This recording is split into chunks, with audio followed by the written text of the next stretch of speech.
Sejam muito bem-vindos a mais um vídeo da série Professor Responde aqui do canal, em que hoje eu irei responder a uma pergunta que muitos de vocês já realizaram nos comentários aqui dos vídeos no canal.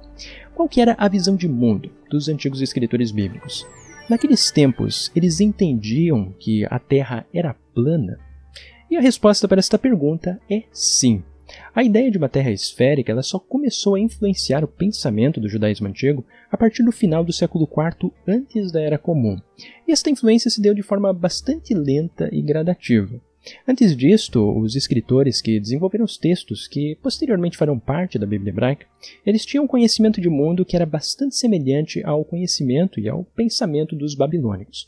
Por exemplo, se nós observarmos este antigo mapa-mundi, que foi escrito em cuneiforme e é datado do século V antes da Era Comum, que pertence à cultura aquemênida babilônica, nós podemos observar que nesta época eles imaginavam o mundo como tendo um formato plano e circular, sendo rodeado pelos oceanos. E nos confins destes oceanos teria ainda algumas montanhas mitológicas, que nós vemos ali sendo representadas por estes triângulos. E um detalhe muito importante deste mapa-mundi é que ele foi desenvolvido nos arredores do mesmo período histórico em que os judaítas sofreram o exílio babilônico, quando foram desenvolvidos então os diversos escritos que posteriormente fariam parte da Bíblia hebraica, como por exemplo, partes do Pentateuco, incluindo os primeiros capítulos de Gênesis, muitos dos Salmos, o Deuteronômio de Isaías, o livro de Jó, assim como diversos outros escritos. E todos estes livros bíblicos, de uma forma ou de outra, foram influenciados pela cultura de seu próprio tempo, que naquela época entendia que a Terra era plana e circular. E para nós compreendermos um pouco melhor sobre como os escritores bíblicos entendiam a forma de nosso mundo, vamos observar um pequeno esboço aqui no quadro e eu irei tecer alguns comentários então, para nós entendermos bem. Aqui nesta ilustração, nós podemos observar uma aproximação daquilo que seria o conhecimento de mundo dos antigos escritores bíblicos. A Terra era entendida como plana, circular e imóvel, e estaria sentada sobre pilares que estariam suspensos sob o nada. Abaixo da Terra habitável, nós encontramos a morada dos mortos, que também era conhecida como Sheol. As águas primitivas localizavam-se em todas as partes, tanto abaixo como além da Terra habitável, e também acima do firmamento. Já o firmamento ele era entendido como um vasto domo sólido que servia para separar as águas da terra habitável e as águas das águas, também como nos informa o Gênesis. O firmamento também continha algumas aberturas que poderiam servir para proporcionar chuvas e ainda em outras fontes de livros apócrifos, como por exemplo o primeiro Enoque, poderia servir inclusive para proporcionar a saída ou a geração dos ventos. O Sol, a Lua e as estrelas estavam de alguma forma também conectadas a este firmamento. O Sol era entendido como o astro maior e principal, enquanto a Lua era entendida como um astro menor, tendo um brilho próprio, e as estrelas como corpos celestes menores, que poderiam inclusive cair sobre a Terra, causando algum tipo de destruição. E acima de tudo estava a habitação de Deus. Em síntese, era basicamente desta forma que os antigos escritores bíblicos entendiam o mundo.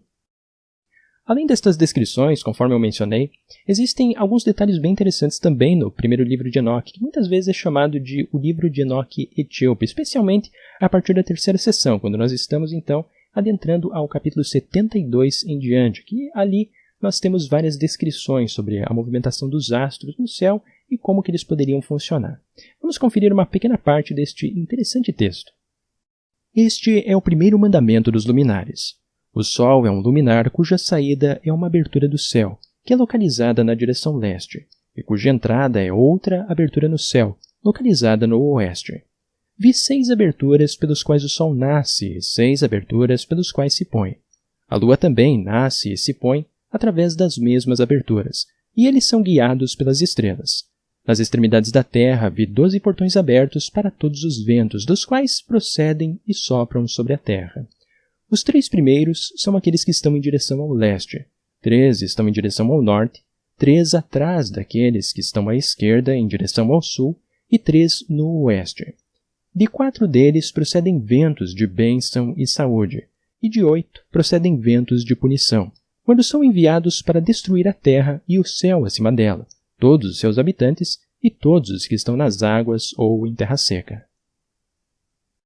Aqui no primeiro livro de Enoque, que é uma obra que foi desenvolvida por volta do século II ao século I antes da Era Comum, então ele é até mesmo uma obra que está próxima à composição do livro de Daniel, que faz parte da Bíblia hebraica. Nós podemos observar aqui como que os judeus antigos compreendiam o movimento dos astros e também dos ventos no mundo. Algo muito interessante é que esta explicação a respeito das 6 comportas que existiam, ou 6 pares de comporta, que formavam então ao todo 12 comportas, era a explicação que os israelitas davam para o porquê que ocorrem mudanças nas estações do ano, quando nós temos dias mais longos ou dias mais curtos, dependendo das comportas em que o sol entra e o sol sai. E um outro detalhe também bem interessante deste pequeno trecho que nós realizamos a leitura é a respeito da origem dos ventos, que também tem as suas origens a partir destas comportas no domo celestial. 8 destas comportas poderiam trazer ventos que acarretavam em destruições para os seres humanos e também para as outras formas de vida. E 4 destas comportas serviam para trazer ventos de saúde e ventos agradáveis para os humanos. Agora, estas concepções a respeito do mundo plano e circular, elas começaram a mudar gradativamente devido às influências do pensamento grego. Já no século VI, antes da Era Comum, o filósofo e matemático Pitágoras afirmava que a Terra era esférica. E no século V, antes da Era Comum, também o filósofo Parmênides concebia a mesma ideia.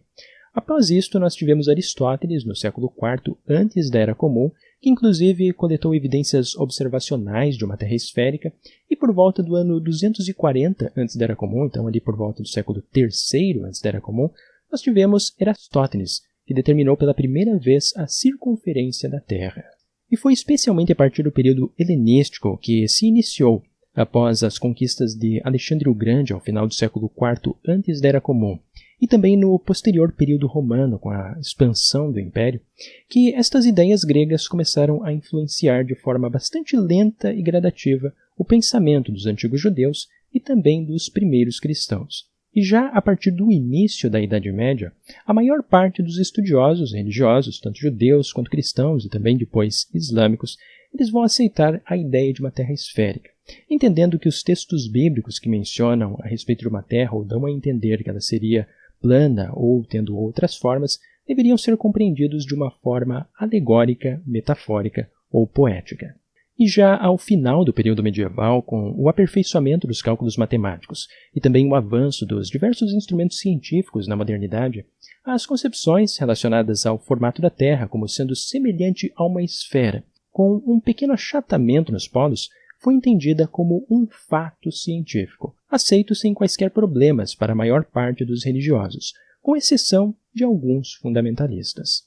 Com isto, eu espero ter respondido esta pergunta relacionada à cosmologia bíblica, que muitos de vocês já realizaram nos vídeos aqui do canal, mas se ainda restaram dúvidas, vocês poderão realizar seus comentários logo abaixo aqui do vídeo no YouTube. E também, para aqueles que gostaram de mais este estudo aqui no canal, convido a deixarem o like aqui no vídeo para ajudar o canal a crescer e a se desenvolver, e também para aqueles que consideram importante o meu trabalho aqui no YouTube, eu convido a pensarem na possibilidade de tornarem-se apoiadores aqui do canal através da plataforma do Apoia-se.